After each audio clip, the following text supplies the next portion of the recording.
YouTube? What's up, Facebook? All right, it's on. Man, Facebook. Day-5. Boom. Are we halfway there? We're just about halfway there. Well, just so shy. So what's up, Facebook? What's up, YouTube?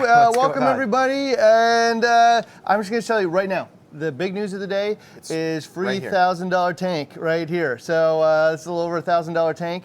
And so if you want, it's answer questions again, or give tips rather, about all the stuff you see on the table, including like how do you pick out a really solid tank, you know, and then also all of them are 10% off as of like a few minutes ago. Just before we walked in, we decided it was salt and tanks on sale, Red Sea. Yeah, so if you want to pick up a tank, it is a perfect time for that. And one of the things you might want to watch is the stock counters on those things, because we, you know, I hate to say it this way, but our competition just kind of puts them up for sale. For what we do is we check day by day and make sure what they actually have in stock, so that when you order it, you actually get it. Yeah. So you might want to pay attention to how much stock is of those things, because it dwindles away, and you know you actually get the size tank that you're looking for. So check the stock counters on those things. Yeah. But all the stuff you want to ask questions about today, or give tips rather, the best tips of the day wins the tank, as well as all this stuff. I think it's like a $2,000 table at this point. It's pretty massive. Yeah, I mean, we got Reef LED lights, we've got the Comore dosing pump, BRS foods, CO2 media, some salt. All the Skimmers today on sale. They just hit. Skimmers 25% off too, man. Yeah, that's massive. Yeah, so especially this one we're going to talk about in just a second, which is pretty cool. I also just threw this guy up here too, man, because we started the sale off with it, which is, I think it was 35% off. I had to double check on that one. It was but really you can go good check deal. it out. Yeah. It's the Skimz LG reactor. So you can, if you want to go learn about that one, you can watch the first day. But after that, actually, it's the pre-day. It's the pre-day. Yeah, pre-day. Yeah, day zero. Day zero, I guess. Yeah. All right, so let's just hit all the sales that are going on today, and then we'll talk about a little bit about the contest, and then we'll hit right into those tips, because tips on DC skimmers, tips on using salt, tips on the new Red Sea LED light, tips on using this continuous duty Comore dosing pump, Tons of people have tips on how to go to Reef-A-Palooza, tips on picking those like tanks up, tips on BRS food, Oh, tips on hauling your frags, tips on CO2 media, tips on salt. CO2 media. If you guys got tips on CO2 media, today's the day, man. Chime that in, because this one's super cool. Yeah. I have a few things that I'd like to share on that one too. But and then this is all these foods. In case you didn't watch it before, we have a video on how to make your own do-it-yourself fish food at home. Yeah. Right? Oh, that's a good one. Yeah, so all this stuff's on sale just today, 20% off all today. Today, and they might have extended that till Wednesday, but right now it's 20% off. All right, so assume today only, but it might go extra day. I don't know. And so after that, will it go down to 15% off? It'll go back, yeah, because right now it's an extra 5% All right, off. so today bonus 5, and after that it'll be 15, so you don't totally miss out. All right, so featured items right here, let's just go off of it. So the first one is the CO2 media right here. That's the big bag. It is 15% off. That's right? solid. So the CO2 media here, I just threw this on the table because I wanted to talk about it just a little bit. For those of you that want to increase the pH of your tank, like 90% of the time, if you have your alkalinity solid and you have a low pH issue, it's related to CO2 in your house. And then by default, then goes into your tank as well. Yeah, and some people have a hard time getting CO2 out of their house. Depending on where you live, you might be able to just open a window and kind of air out the house and get some, get that CO2 out. But cold climate places like us, I don't want to open my window in the wintertime. And then hot places in the summertime, I don't want to open my window. So, I mean, there's people that run fresh air lines outside, but what we found after we hooked it up to the BRS 160 is we ran it in a CO2 scrubber reactor through into the skimmer, and our calcification rates went up. It means faster growing corals. So everybody knows you raise the pH of the tank, you increase calcification. Increased calcification means increased growth. It was like 50% more. So we did an experiment after that, proved it too. But one of the things people are talking about on Reef to Reef is using it recirculating, so you can save on media. We'll get into that later too. But it's 15% off this guy here. The Comore doser, actually 10% off. So this has been like a big hit this year. It was massive. Yeah. So like one of the things about this guy is the main thing is there's all kinds of uses for a dosing pump that's continuous duty. So the difference there is most of those dosing pumps you see out there have like a max duty rating of, matter of 1,000 of hours, which means that it's going to like last like a year if you turned it on the whole time. This guy's designed for continuous duty, meaning it's 24/7 usage.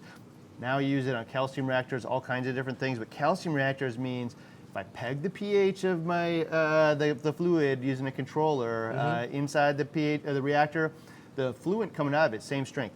Now it's just like 2-part. I've dosed 20 milliliters a minute. I want a little bit more. I'll go 24. Yeah, this thing I'll can go 26. I'll go down a couple. It's super easy. It's a stepper, or it's various control, various speeds. So it can go from 1 mil per minute up to 120 mils per minute.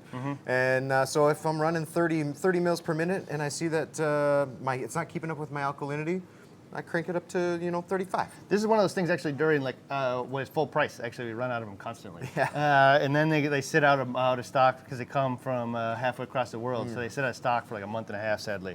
So today on sale, BRS Doser. I won't bore you with. It's not up here actually. Where is it? Not up here today. Oh, we talked about it yesterday, but we can grab it. Dave we'll will grab it one. and bring another so one the up. BRS Doser is also 15% off. That's the one that's perfect for a 2-part. Does 1.1 milliliter a minute, which is super slow. Drip. Yeah. Drip. So that's perfect for changing chemistry in your tank. We don't want spurts of changing chemistry. We want it super slow, especially if there's a problem. Most of you know this, so we're not going to harp on it any longer, but everybody has seen this guy. Super easy to use, and it's probably the most inexpensive option.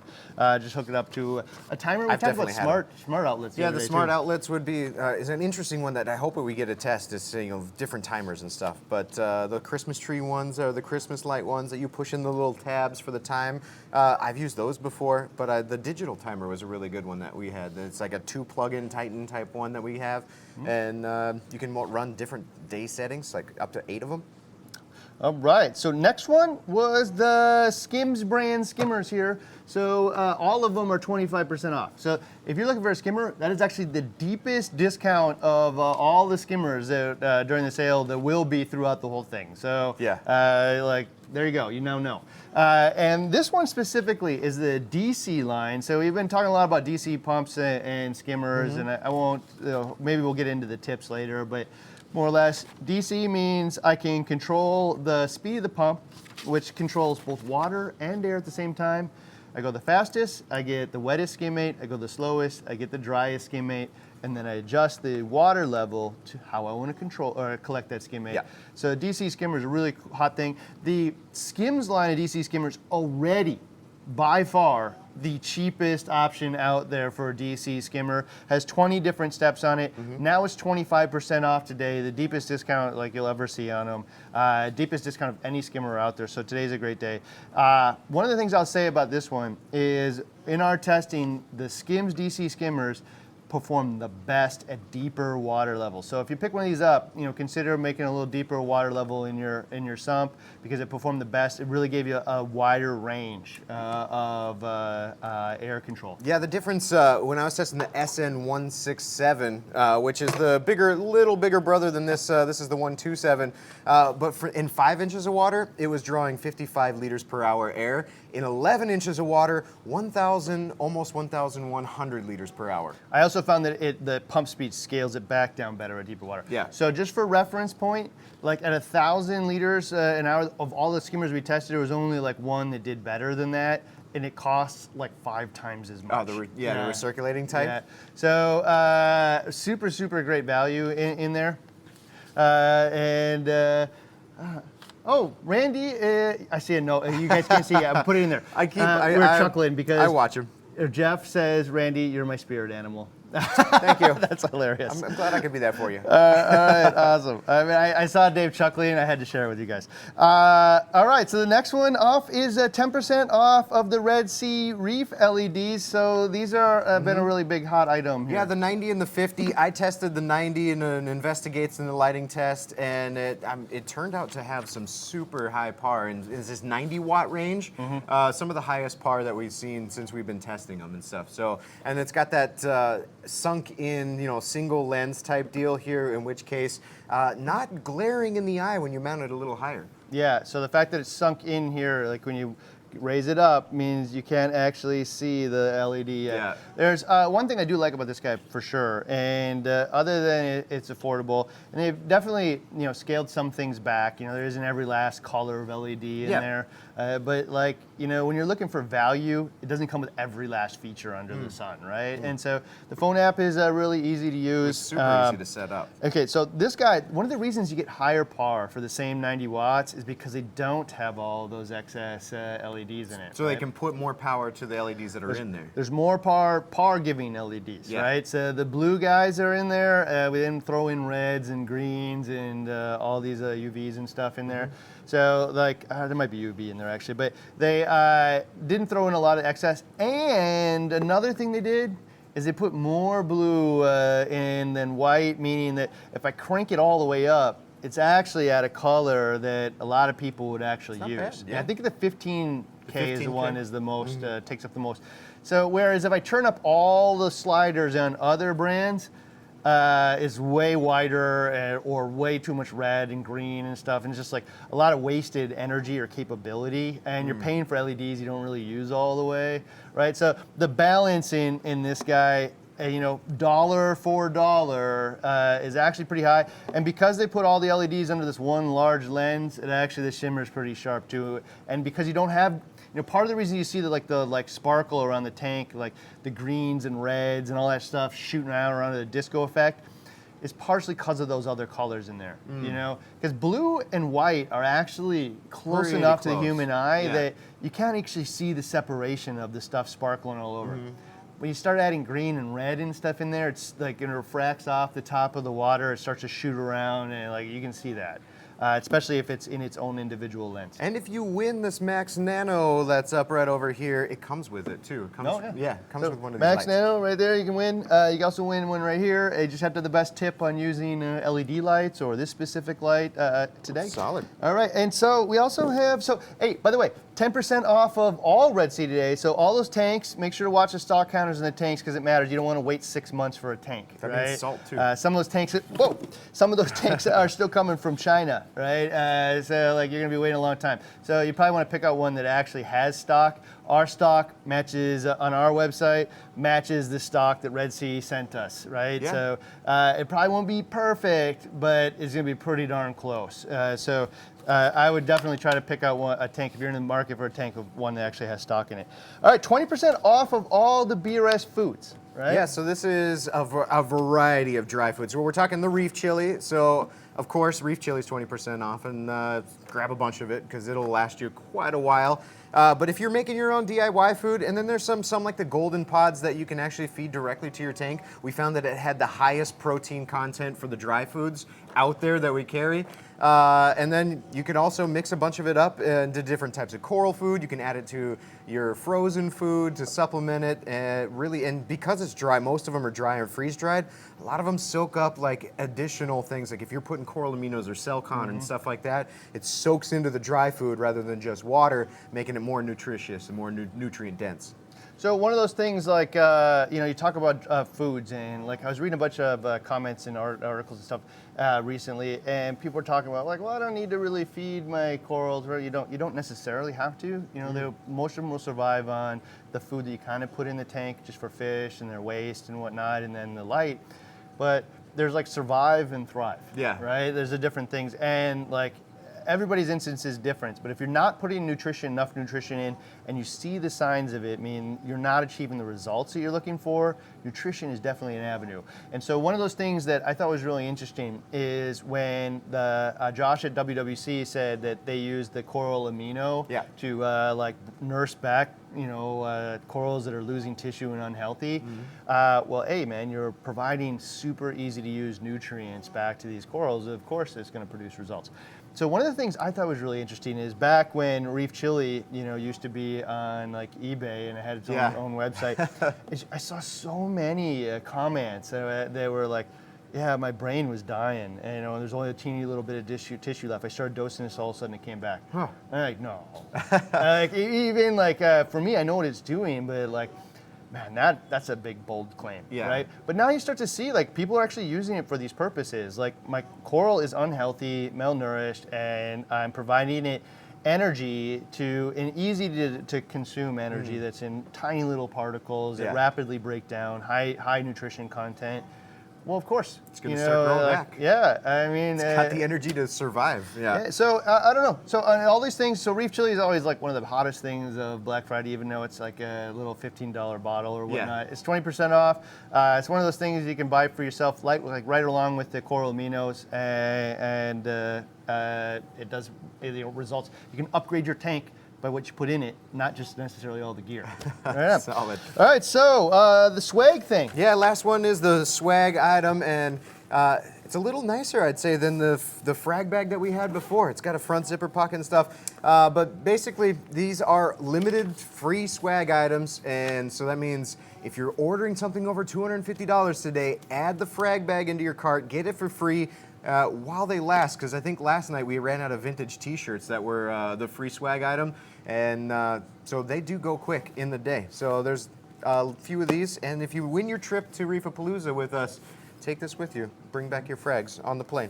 So another thing that will go probably today, but definitely by the end of the sale, is all the salt. So this is one of the HW salt is actually on sale. This is now the second one on sale, and there'll be another mystery one coming up in the next couple days. Solid. But the salt usually all sells out. So there's like 1,500 buckets of that sitting around right now. Yeah. It may go all today.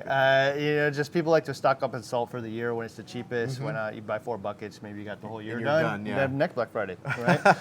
And so so keep an eye on all of those things. All right, so we're gonna get into tips in about 180 seconds. Yeah. We're gonna do this real quick today. So if you want to win any of the stuff on the table, and so today it looks to me like a couple grand worth of stuff, because you're gonna get the Red Sea Max Nano tank that's up here. You're gonna get a $300 pump, a few $100 LED light, a few $100 skimmer, some CO2 media, all these foods that are sitting here, an algae reactor, the swag bag, and the Red Sea salt. All today. It's a big day. All you gotta do is give us a great tip, and Randy and I will pick out your tip and let you know that you won on Monday, right? So share them, man. Share them in the comments. You can also go back to yesterday's and the day before's and make their comments too. So you get like essentially 11 different chances to win all the stuff that's on the table each day. Yeah. All right. And how do you win the Reef-A-Palooza trip here? Right now, it's day 5, so I've got 5 trip winners to Reef-A-Palooza. You're going to come out and see us, go to the show. We're going to send you there airfare. WWC is going to give you a hotel room and the passes to get into the show. And in order to do that, you just have to be a preferred reefer. That's it. So you got to be an active preferred reefer. So that means you've either made a purchase in the last 30 days or you have something in your shopping cart, and people are starting to listen to this shopping cart thing because when I was picking some winners today, there was a lot of people with stuff in their shopping cart. Cool. So, I'll give you 2 of them, and not 2 of them, but if your name starts with a D, you could be a winner. If your name starts with an M, you could be a winner. So I got 2 of them in here. There's 5 of them here actually already in here. And so the shopping cart, if you, $10,000. Yeah, right? So Monday we're gonna give I've been picking orders, about $1,000 a day. Order refunds in the last 30 days, or if you got stuff again in your shopping cart and you're a preferred reefer, all of these preferred reefer things, I'm drawing you to win up to $500. All right, there you go. So that's what you do. Be a preferred reefer. There's a link everywhere. If you shop with us ever, I can't imagine why you wouldn't do that. Unless you don't like 5 extra reward points on a lot of this stuff. You don't like winning stuff, then so be it. But, all right, so let's hit on some of these tips. Eagle Eyes, over there, maybe you can start reading them off. Here we go. Hector says, don't play with the LED sliders all the time. Find something you like, set it, and forget it. And that's a common theme with the LEDs that we've been talking about for the sale and in general is we're just pretty much at this, set this thing and don't touch it again. I've pitched on this so much that I'm going to keep it short. It's not a toy. It is a component of life support for an organism that depends on you to provide a stable atmosphere for it. So, and source of nutrition. So it's not a toy. Set it to where you think it's going to work to the best of your ability, either from advice from the manufacturer or from the community or a par meter. Set it up and then leave it alone. And every change you make after that, assume is at least in the beginning a negative setback. If you change it every week, you're going to kill everything. Yeah. If you change it every month, you're just going to keep struggling. If you change it like every 6 months to a year, with the goal of never changing it, you'll be successful. Solid. Harkins Aquatic says tips on the dosers, recalibrate at least quarterly. Yeah, these are calibratable, the Comore doser. And when I was doing my testing for the calcium reactor, I was running one of these, and we'd probably run about a week's worth of testing, and then just before starting a new test, recalibrate it. And it was actually really close, within a milliliter accurate. But over time, some of these things can drift. The hose can get pinched, so it changes how much is dosing because of the shape of the hose. So it's just worthwhile to run a quick calibration. Yeah, so if you're dosing 40 milliliters a minute and it changes 1 milliliter, it's actually a really small percentage overall. So don't be super concerned about it, but definitely the tools that you use need to be maintenance and you need to be calibrated to work effectively. So great tip. Yeah. Josh Pork Sandwiches here. So first time we've seen him during the sale. I haven't seen you during the sale. Thank you so much, man. Does these paintings. One of these he painted actually for me in real time, during the sale. All right, you know what? I'll be right back. Hold on. Also, I'm going to unplug my mic even. Okay, so he's off the grid. He's got one more. The play-by-play. Okay, so I bought this guy at Reef-A-Palooza, right? I was going to bring it home, but I'm going to add it to the mix today. Okay. You know what? It's so harsh. I'm going to have to, Josh, I'm going to have to get another one from you because I really wanted this for my house. But we have a Josh Pork Sandwich limited edition painting here. I'm adding to the mix today of stuff that whoever wins this thing is also going to get this sweet painting.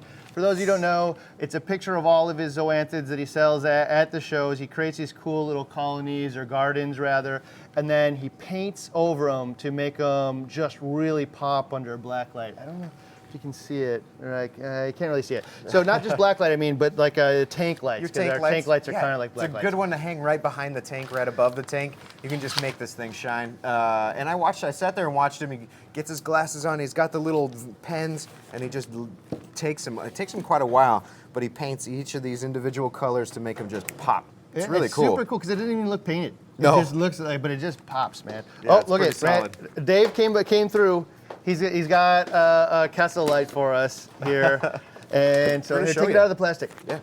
So hey, Josh, thanks, man. And you know what, Josh, hit up marketing. Maybe we could actually sell these things on our website because I think they're super cool. So yeah, you can see here, hold it up. All right, so there's what it looks like normal, and then there it starts to really pop, right? And you can kind of change it depending on the color that you have on your light. Oops, well, Dave is focusing at the same time I'm changing. So, but yeah, you can really watch the guy just pop right out, right? And let me see if I can change the color a little bit.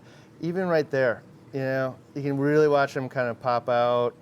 Yeah. Anyway, so cool. Thank you, Josh. He's going to add that to the mix. So now you can win it as part of the table for your tips. And if you want, you can actually just go over to Josh's website and pick those things up because they're really cool little pieces of art for you to add to your reef room or whatever. I mean, you're really into this. I mean, in the end of the day, I talk about our tanks all the time as a little piece of art, in the house, right? Yeah. It is the most. If I go walk into a living room and somebody has a stunning reef tank, it is the most attractive thing in the entire house, for sure. Most interesting, most impressive, and most beautiful thing in the entire house. Nobody's painting or table or anything beats this, right? So, complementing that with fun stuff like this, or adding it to other areas of the house, super cool. So, welcome, man. Awesome. Bravo.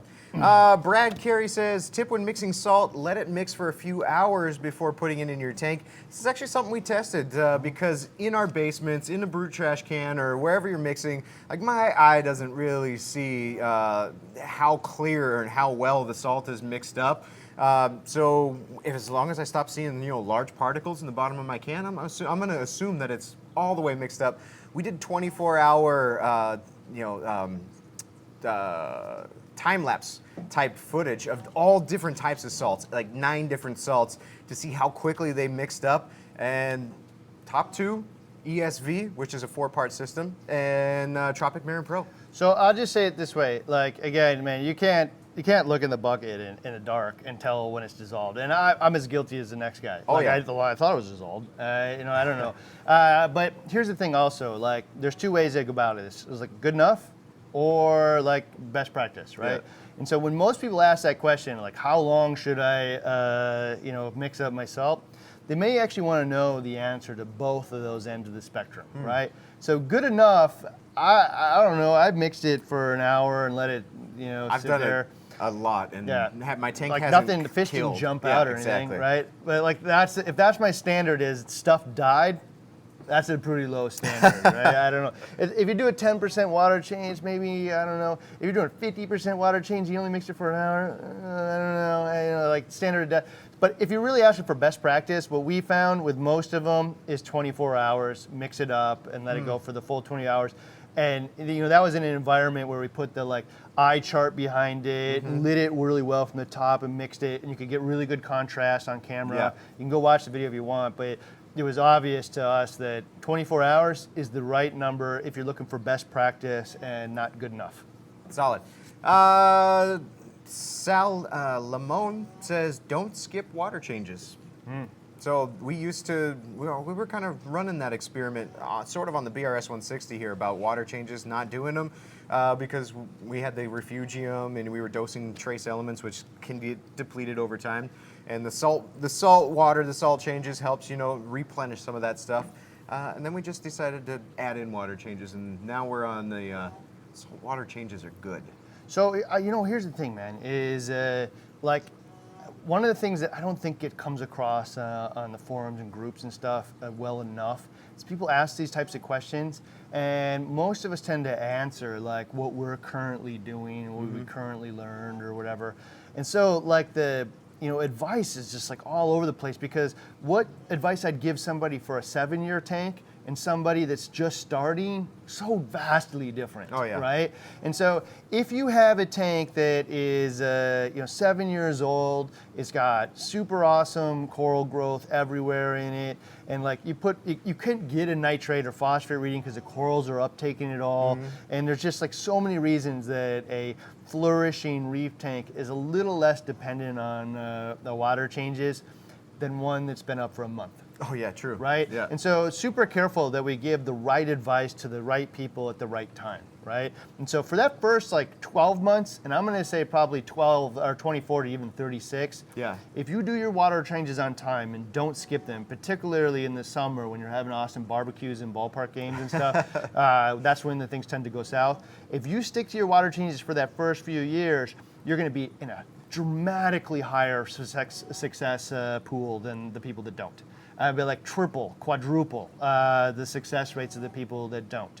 And there's some point in there where maybe it isn't necessary, but you're not really skilled enough yet to identify when that is. Right. So make sure when we're giving advice to people that it's aimed at the right people. And so most advice that we're giving here are aimed at the people, you know, in that 1 to 5 year range, because just to be honest, the people that have been doing this for a decade, they already know what works for them. Yeah, right? Exactly. And if we are part of the group that does it 5 years, let's make sure that we're like, or a 5 to 10 year group, let's make sure that we're looking at the people who are asking and like thinking about where along the timeline are they. So that's a great tip, man. Don't skip your water changes. If you follow that tip, you will be more successful, especially in those early years. Sweet.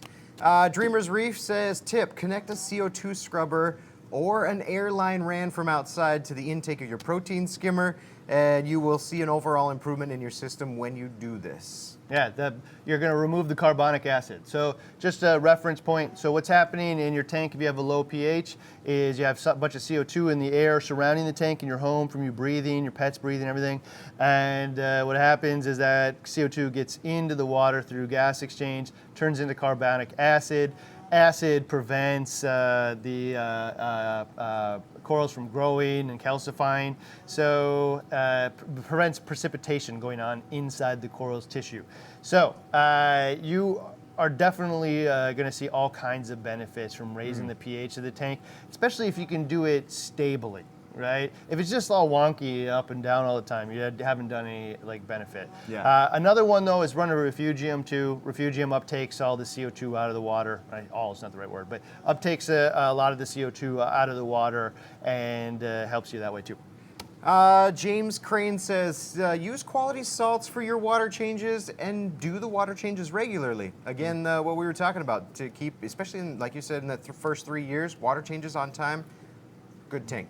Yeah, so quality salt is like a really interesting thing. And so like one of the things that like really kind of hit me in the face this year is everybody's been chasing like this, like, you know, holy grail of best salt, right, forever.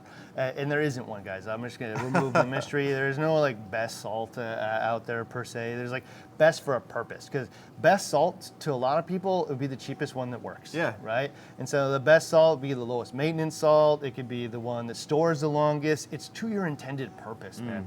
And so like in the standard in here of like, you know, like really what people are looking for is like, which one's gonna grow my corals faster? That's a mythical white whale. Like you're looking for the unicorn that's riding on like the mermaid's back, you know? That just doesn't exist. You're not gonna find the salt that grows corals better. And then the opposite standard of, well, it didn't kill anything when I used it, is a pretty low standard too. Like none of the salts. It would be immediately apparent if a salt was used and it killed the tank. So toxic that within a single 10% water change, the fish jumped out. Yeah, it wouldn't exist. That's not gonna happen. We wouldn't know. So, but like, do you have coral mortalities over the years? You know, like where things are irritated and stressed out. That's where like impurities, small impurities and stuff will start to show up. You know, and so like, here's the thing, man. If I got a handful of corals, I got a couple $100s worth of corals in my tank, I'm not gonna invest in the most expensive salt out there. Yeah. If I got, you know, thousands of dollars in corals in there, you know, the $5 a month for the best, what I believe to be the best salt, whichever one that is for you, it's probably worth it. Yeah. Like just peace of mind, right? And then if you tack on things like it can store it super long and I don't have to clean up my mixing bin. And if I look in there and I'm wondering whether all the stuff in there is toxic or not, just remove that from the equation, man. Like you don't have to wonder, just don't use it. So yeah, I don't know. So there you go. Sean says invest in a par meter or rent or buy one to check your levels. Better to know ahead of time than hoping that you put coral in the correct par levels. Yeah, so I bet you we're out of stock on those things at the moment because you guys rent so many of these things. We're constantly adding more and more into the mix, and it's actually really hard to do. You know, to like get it organized, getting them back, and all that It'd stuff. be a good thing for like local clubs and stuff to do is buy a club par meter and then share it. Yeah, it's clubs. Actually, go to your club, man. Don't rent it from us even, because your club you'll get it for free in most cases, or they'll rent it to you for $20 or something. But from us, actually, when I brought out this idea, accounting's like, no, we don't want to be in the rental business. Like that's a giant pain in the butt. I'm like, yeah, I know, man, but like it's so needed. Yeah. Like who wants to buy a $500 meter, man? Unless like you're super into this, right? Yeah. And if you're smart, you'll just use it once and set it, and then send it back and be done. Yeah. And then even if I need it again a year from now, like it's still a fraction of the cost of buying to rent one, another right? one. And if I'm smart and I got a local buddy, we'll both use it that week. Yeah. You know, whatever. Maybe we'll make a day out of it. Who knows?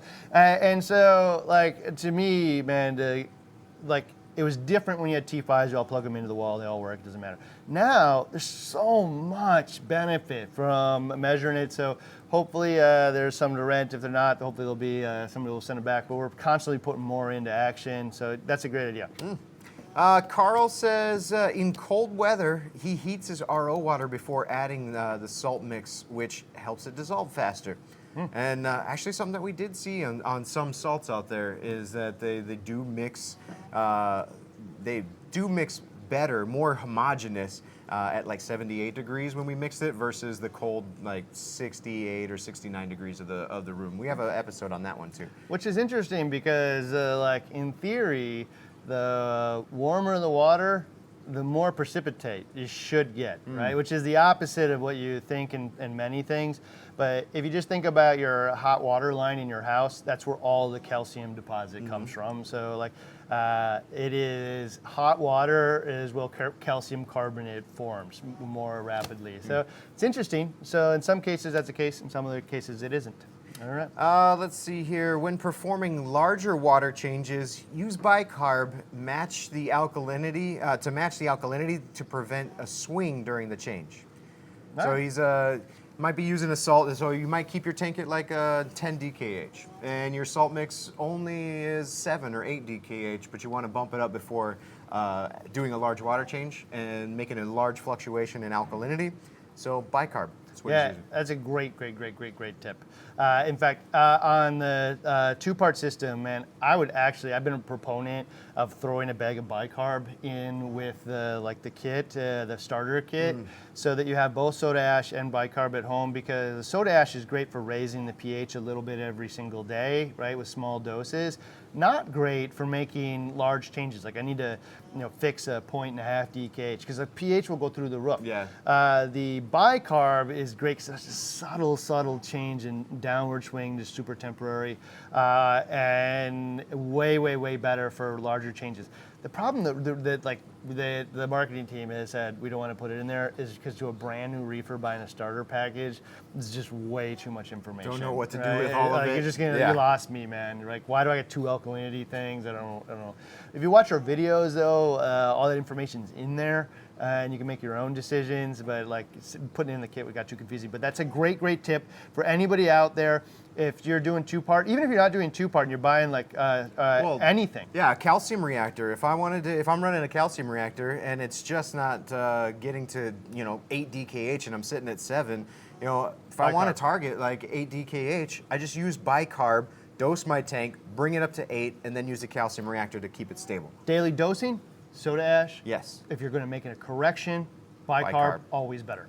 Always. Simple answer. I don't use the word always very often. In this case, always Simple better. answer. Yep. Let's see here. Jackie says, when dosing anything to fix a problem, dosing more than recommended will not fix it faster. Yes.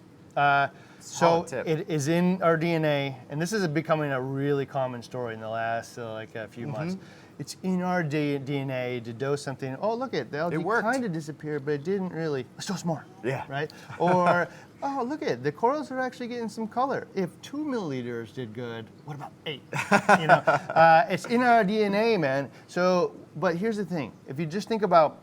I like to do analogies that relate to things that we all understand, right? So if I'm going to take over like my health, my own health, and I'm going to get a new diet, drastically changing it today is usually the worst possible way to do it. Easing on into a new lifestyle produces the best results, and even if I drastically change it today, or ease on it, in any case, I'm not going to notice actual physical results for months. Right? Yeah. And so that expectation of anything that I'm going to use, it needs to be on a months-long scale. I'm putting effort into this, and I'm going to see it materialize in a couple of months. And then when I see it, I'm going to want to keep it because it's awesome, right? But like some of those things, I see people say, I dosed this thing and then it killed everything or whatever it was. Like often, man, it's because whether they don't really share with you, but often it's because it's dosed too much, or there's some other external stress factor in the tank that a tank that's just riddled with algae to begin with has a variety of external stress factors, and it doesn't take much of a change to actually just push some stuff over the edge. Right. So there you go. Sweet. Let's take a look. So I see a few calls out for podcasts, which we actually do. It's Ask BRS TV podcast. There's several episodes out there, so go check it out. Christopher says, invest and maintain in a good refractometer. You get what you pay for. Yeah. Digital all the way. I'm a big digital fan too.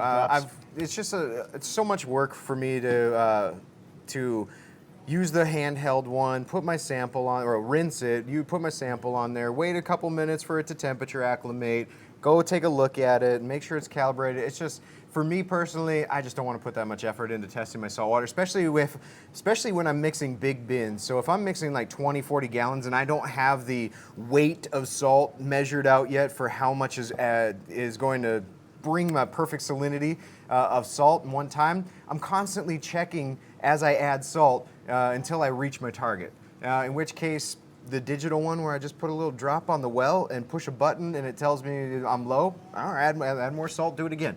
It's super quick, super easy. So I'm gonna throw my failure hat in the ring. I like to expose my flaws. And so early on in reefing, when I say early on, man, I was probably 2 years into this, and everybody's talking refractometers, because at that point it was hydrometer versus refractometer. You probably never even heard of a hydrometer, most of you, because they're just not used for this, accurate enough for this type of purpose. But in our case, what I was looking at is I'm doing my drops on there and I'm looking through it and I went and asked the local foreman, how come when I look through my refractometer, like if I took like 3 readings, like they're always a couple points different from each other. Like, I'm like, this tool can't be that accurate. You know what I was doing? Was it you weren't cleaning it? Boom. Yeah. Yeah, and so I just didn't know, man, how well I needed to clean it after I was done, right? Yeah. I needed to go get RODI water and really get all the salt water off. What was happening is there's a little microscopic dust of salt water on there, and when I put my drops on it from the next one, it dissolved it and made it higher. And so when I did the next reading, it actually went lower because I washed away that higher reading, right? Okay. And so if you're getting the like different readings All over the place. each time, it's probably because you're not cleaning enough from last time. Or at least that was my case. Hopefully somebody out there is like, oh, me too. Or at least they learned something, I don't know. But if you're not getting, if you get inconsistent readings, because the way that light reflects through water doesn't change. Yeah. So it's not the tool, it's how you're using it or how you're maintaining it. I do the same thing with the Milwaukee one. So I'll start, before I use the Milwaukee digital one, I'll take RODI water, I'll fill the well, and then I'll suck it back up with a pipette, squish it back in there, suck it back up, and then give it a good dry, do my saltwater sample, and then reverse the process and clean it again when I'm done. So it's so easy with a digital refractometer. You can take your sample and then take it out and do another one. If they match, game. Good to go. Right? Yeah, so there you go. Sweet. David says, if upgrading or buying lights, it doesn't matter how expensive or cheap of lights you're going with, always slowly acclimate your livestock to the new lights, specifically if you're changing over from an existing light, I would imagine. David, I'm going to disagree with you all the way. Okay. In fact, it says it doesn't matter how expensive or cheaper lights you are, and I'm just kind of being facetious here, but the more expensive, the more careful you have to be, actually. Because the more expensive ones generally come with more horsepower, right? And so you got to be careful how you use that horsepower. Yeah. I use this analogy a lot, but like, don't go just throw any old person inside of a 100 horsepower Dodge Viper in the snow, because you're probably going to spin out. I could put anybody in a Ford Escort and they'd probably make it home.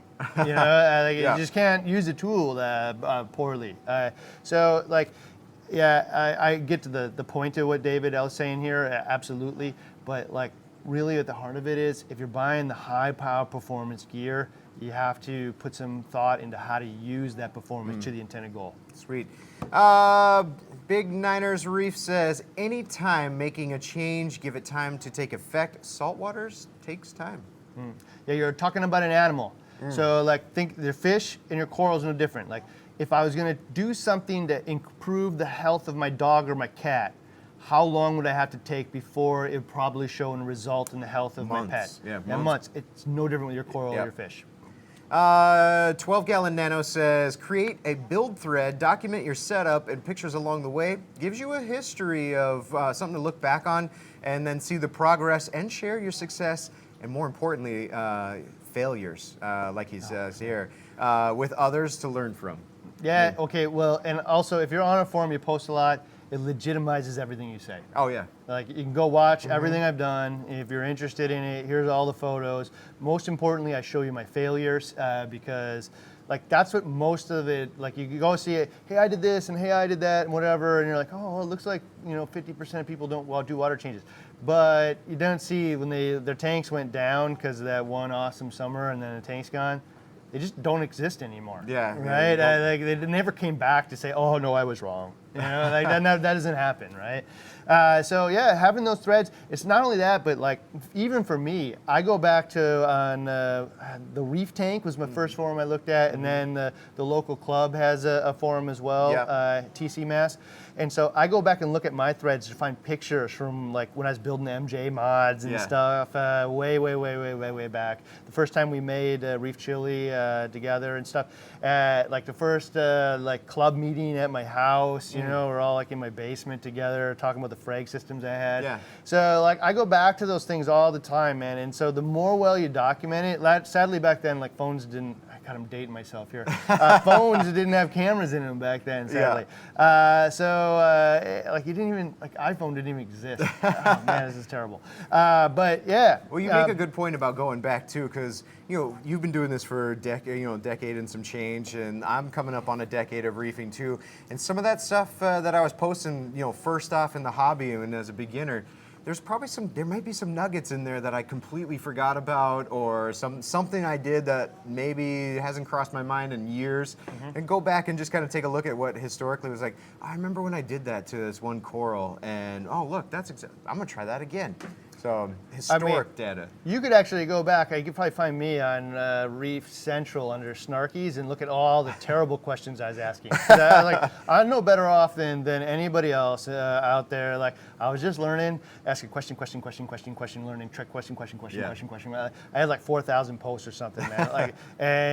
Like very few of them are like recent. They're all me asking questions. Yeah. Just like I just need to absorb it all up. Right, and so yeah, great way. I wish I had done build thread on some of those things. So super awesome tip.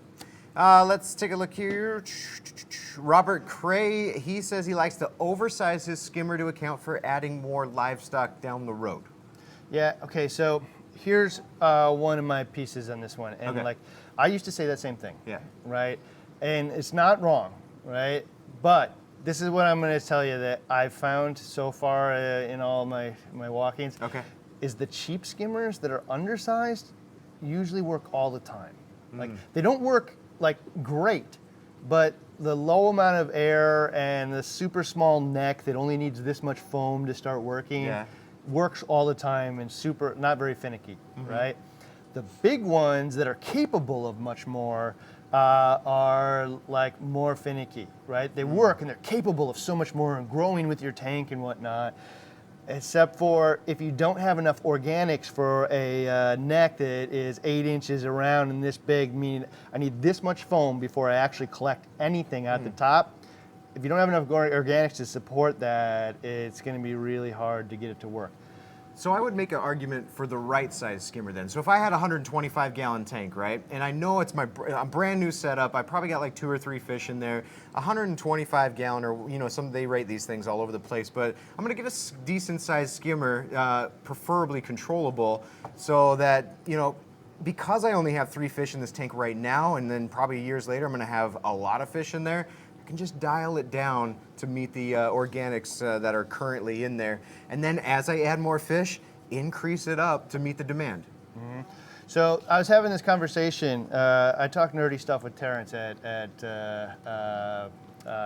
Neptune all the time, like 3-hour nerd sessions. And so we were talking about skimmers one day, and we were talking about DC skimmers, and I'm like, one of the cool things about the DC skimmer is that what we're doing here is a foam engine. Foam and collecting is the desired result, right? And the foam is created with a mixture of air surface area and enough organics to support a stable head.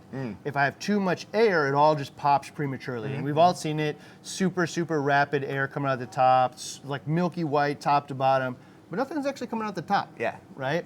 And then the other opposite of that is I got tons and tons of organics, but I got no air, which means it's so dry, skimmate, that you can see it's like so thick in there, but nothing's actually coming out the top because it's all stuck in here, right? So one of the things we're talking about with the DC skimmer is the advantage is I start my tank off and I got 4 fish and the appropriate amount of feeding for that. I can actually crank down the air to match the amount of organics in there, adjust the level so it actually collects at the right point. But when I got 8 fish or 16 fish or whatnot, I can crank up the amount of air to match the amount of organics that come from the fish and then adjust the level to correct that thing. So the DC skimmer, is what helps you scale from that first fish all the way to the 20 fish you'll ultimately have within the same skimmer, right? And so this is something that we just learned this year, right? And at the first time I saw a DC skimmer, I'll be honest, man, my first inkling is why? The only reason that I picked one up because nobody really knew, for me it was because it's quiet. I picked it up because DC's inherently quiet, and I didn't want to hear this loud hum of an AC pump, which is reverberated in my stand, my wooden empty stand. So I picked up a DC skimmer just for quiet, but again, I cranked it all the way up 100% and then just adjusted with my gate valve because I didn't know what I was doing. So much of what we learn here is anecdotal, just experience, right? We all learn it together. And so what really kind of put this together for me is watching the 50 tanks here and like why on some of them like have the vertex skimmers that have like 600 liters an hour and a pretty small form factor, just the most air, bubbles top to bottom. And some of them it's just like bubbling, never produces anything. And some of them had the best performance possible, right? And you're like, you know what? The best performance possible ones are the ones that get a lot of feedings.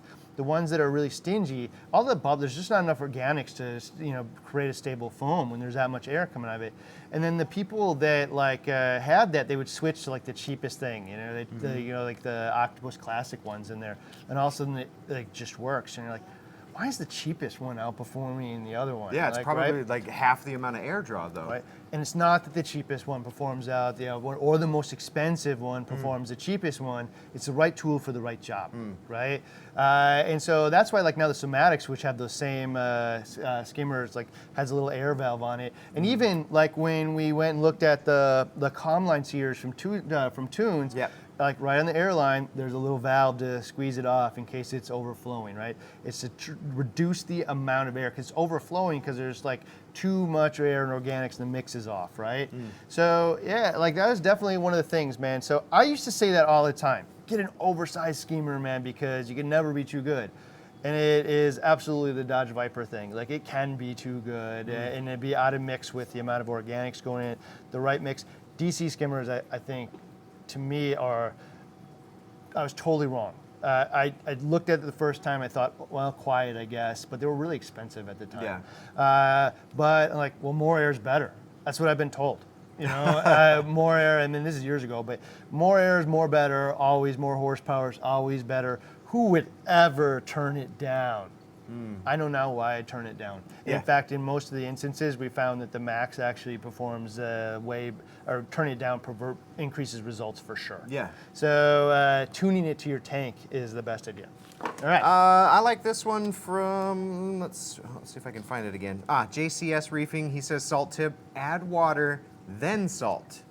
So this was something that Lou from Tropic Marin has talked about chelated calciums and stuff like this. And he says you can tell if you add water to salt and it instantly precipitates like you would imagine it should, then it's non-chelated calcium because it's not bound up anywhere. But if you add water to salt and it doesn't precipitate out right away, then the calcium's bound up, it's chelated with something else. And you just wonder if that is readily available to your corals. So this is one of those like mystery things, right? So for some of you are like, what's a chelator? Right? And so what a chelator is all these salts come out of different areas, right? So some of them are like mined out of the ground. So the sodium chloride, which makes up most of the salt in here, comes mined out of the ground. Some of it comes from like evaporation plants, where they dehydrate off and they precipitates out and eventually end up with sodium chloride. And some of it had maybe those original things, but then went through like purification steps for use for other industries like pharmaceuticals or whatnot.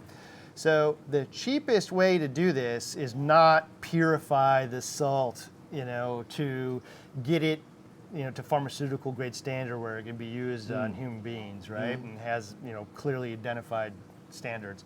The cheapest way to do that is take those mined options and the evaporated options and add a chelator to it, which binds up heavy metals and whatnot, and makes them not available to anything. So it might be that crust that you see on the bottom. Nobody really knows. Right. Like the salt guys aren't telling anybody.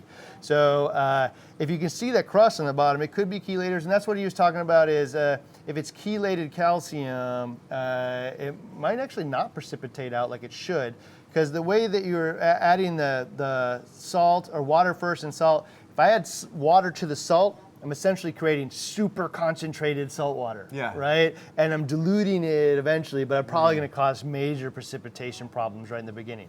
If I add the salt to the water, it's already diluted. It's super diluted and just slowly getting more and more concentrated, which is the right way to do it, and gets at the heart of JCS's reefing's tip there. So good one. Solid tip. David Brink, Roby says, weighing out your salt is faster and more accurate than measuring volume. I mean, specifically if you find this out, so I've got a 20-gallon brute trash can, I've got a float valve fixed on there, and it fills my 20-gallon can to the same height every single time, then I know if I just start working on weighing out my salt to how much salt it takes to turn that 20-gallon brute trash can into my target salinity, then I can just take that and apply it every single time I make salt, and you'll probably be 99.9% close every single time. Digital scales are so cheap now that I agree. If you got like especially if you have like a fish room with like a little, areas to work on, you can just like put your scale there and, weigh it out.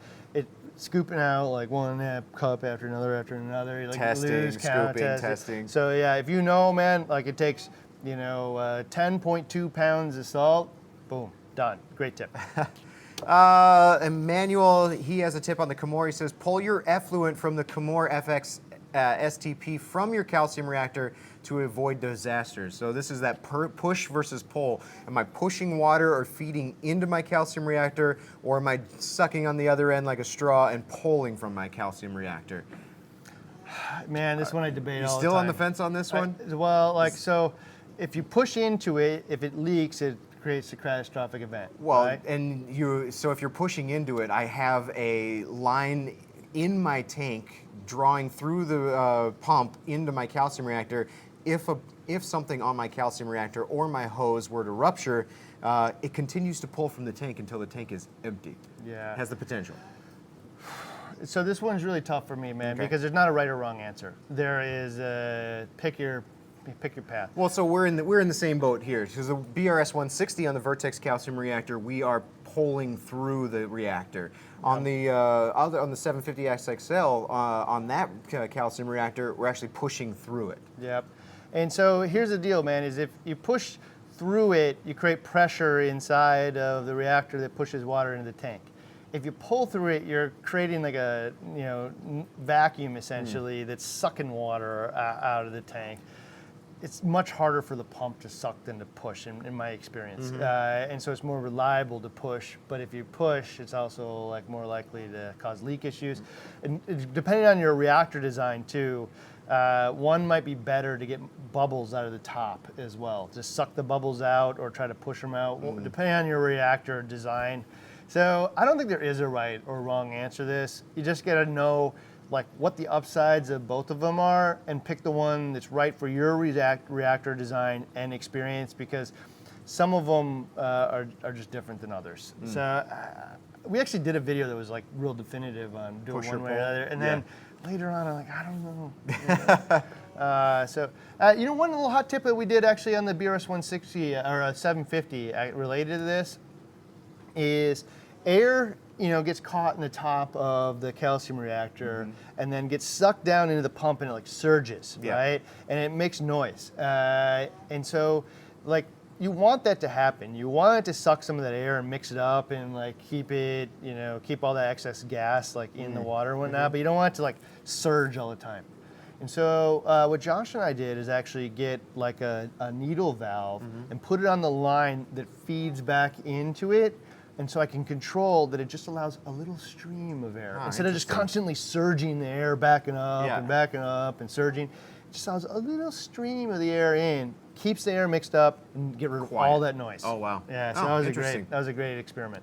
Let's take a look here. Ross B. Reef says, when making the decision to start reefing, understand that it's something that becomes part of your life. Reefing's not a set it and forget it type of hobby. And, I'd agree. This is like committing to maybe like a dog or a cat. I was just going to say the exact same thing. This thing is going to be in your life for multiples and multiples of years, and treat it as it's a pet. It's a pet. And so, like, because it's a glass box, a lot of people don't look at it this way, but like, your cat and your dog requires daily maintenance. My cat, I need to feed it twice a day. Dog, feed it twice a day. The dog, actually, I need to go like walk it, clean up after it, fix all the things it destroyed. All kinds of different things, man. And so it is a pet that you brought in your house. It's just like maybe the coolest pet that you could ever bring in your house. Like nobody comes over. Well, I shouldn't say this. People used to say this about Ricky and Running Bear all the time. But very rarely people come in and like, oh wow, that's the coolest pet ever, right? Yeah. But if you come in and see a full-blown reef tank in somebody's house, they won't call it a pet, but they'll say that is the coolest thing ever, man. And they'll just stand there and stare at it. So like, it is one of the coolest pets. It's just different, but you definitely need to think about it as I'm not just throwing it's not a goldfish bowl, you know, it's gonna come and go. Like, this is something cool I'm gonna do for a while, and it's gonna be a really fun journey. Sweet. Let's see. All right, we're approaching the end here, so answer a few more, and then we'll remind for anybody's wondering how to win this stuff. About to tell you. And you know what? I think today we'll put up 2 links. So one, we're going to put up a link about how to make your do-it-yourself fish food or whatnot here, because we did a really great episode on that, and we'll put up a link here afterward. But also a link to the playlist in case you want to go back and win all this stuff. You can see all the stuff we've been talking about for days. Keep commenting. You can see all those great tips. By the way, I don't think that if you put it in the hour to watch each one of these things, I don't think you could get more hot tips combined together about reefing in any other location. It's super high density, and it's all because of you guys, so that's super awesome. 12-gallon Nano says, mix reef chili with a dose of amino acids rather than tank water to feed your corals. Completely turn off the flow and squirt this mix right on top of the corals. Yeah, so some corals like that kind of thing, some don't, so just experiment with it. But like, yeah, so if you can take reef chili, a dry product, and then, you know, let it absorb like the coral amino from Brightwell or any of them, you will see that it like instantly becomes even more nutritious, filled with those like free-form amino acids ready to be built into protein. So that's an awesome tip. Let's see, clean out. Jordan says clean out your salt mixing station every couple of mixes. And particularly important when you're using some of the salts that have insoluble materials on there. There's a few that just leave some crust in there, and you don't want to dose that stuff to the tank. So, you know what would happen for me is, like, I mean, again, like, this is just becoming a topic recently. We all thought that, like, it was just part of reefing. And some of them don't have this, right? And so some do. But, like, the salt that I was using back at my house back in the day, it left all that crust in there for sure, and I didn't know any better, you know. So what would happen though sometimes is the pump I was using to mix it would like fall off, and then you watch it all storm up, and then it's just kind of cloudy brown. Yeah. You know, they're like, well, I don't know, it's just salt mixing. Now I would never use that. Right. And now that I know, I would clean it out too. Yeah. You know, so that doesn't happen. So that's a great tip. Let's see here. Clean the fans of your LEDs periodically. Compressed CO2 cans are awesome for that, but don't do it right over your tank. You know, I'm guilty of that. I have my Radions, 4 of them over my 125, and I did the same thing. I had a nice canned air and build up of dust and just hit it really hard, and then poof, this cloud of dust, and it's got to go somewhere, and most likely it's going to be attracted to that big water surface and then collect all that dust. Yeah, probably no good. All right, so one more, and then we'll tell you all the stuff, and we'll give you some links to that do-it-yourself food thing. So pick out the best one. Travis Lund says you can purchase bulk tubing for the Comore pump at US Plastics, and then adapters for the tubing, and you're all set. So he kind of gives the dimensions here, but they do have replacement tubing. You can get tubing from you. This is something I did on the Masterflex Cole Palmer. So before the continuous duty Comore came out, a lot of us were using or finding these Masterflex, pumps, and upwards of $4,000 if you want to buy one brand new, or you could get lucky like I did and buy one for like $400 or $500 off of eBay. But there was the one continuous duty dosing pump that we had. And then you have to go source all of these plastic tubes and connections and fittings to adapt it to your calcium reactor. So that's what he's talking about. And you can actually change, there's, I think on the video of the Comore, I teach you how to convert the tubing that comes with the Comore off of the ends of it to push connect 1/4 inch tubing. So that's a great tip, and I'm gonna just like expand on it one more. So 2 great websites for reefers who are like, intermediate to advanced, or you're like starting to explore new ideas. Oh, I know these. Yeah, one is US Plastics for sure. You can find all kinds of cool plastic things there, everything, tubing, acrylic, whatever. And the next one is McMaster-Carr. Yeah, switches and outlet. Every electronic thing, valve, whatever. It's all for the nerdiest group in the world. Like, I love that place. So you can go find all of the little switches and valves you ever thought of. If you're trying to figure out if you got an Apex and you want to use the I/O switches, the breakout box. or breakout box, There's like, switches that work on magnetics. Push buttons, flips. Doorbells, all kinds of stuff. Yeah, we'll put one button like doorbell type pushes. There's all kinds of different switches. Like switches, it just boggles the mind. Like, oh, what could I do? So yeah, so those two websites, were those the two you were gonna say? Yeah, exactly. All right, so go to those two websites. That's awesome. So we'll wrap this up. If you are Preferred Reefer, there is a link in every product page, the header, the footer. You'll get 5x points during the sale on a lot of different things, especially BRS stuff. But if you're a Preferred Reefer and active, meaning that you bought something or put something in your cart in the last 30 days, both of which are super easy to do, you can be one of the couple of people that are coming, or the 10 different trips that are going to Reef-A-Palooza with us. Hopefully we'll hook up a tour of worldwide corals for you. Hopefully like a happier hour with Randy and I, maybe some other members of the team, maybe some worldwide coral guys come out and have fun. Dave keeps raising his hand here. He wants to come to Orlando. I think he'd be good. You can meet our editor. So come on out. Also, we are giving out $10,000 in orders. So that's all coming out on Monday. Oh, yeah. So we've already pulled, I don't know, it looks to me like 20, 30 of them. And so $10,000 orders happening every single day. We're just going to announce them on Monday. You could already be in here if you order with us. And then lastly, if you want everything on this table, including this tank right here, tanks are on sale today, by the way, 10% off. Make sure you check the quantity in stock, because when they're gone, it could be like 6 months before they come back in stock. Yeah. They're coming from China, who knows? So, so 10% off, great time for that. And everything on this table here is coming from your tips. We're gonna pick out the best tips and share those guys on Monday, Cyber Monday as well. So we'll see you soon. So let's do Reef Chili link down here for that DIY fish food link. DIY check it out down food, here. And the playlist if you want to watch and do all the stuff here. Right?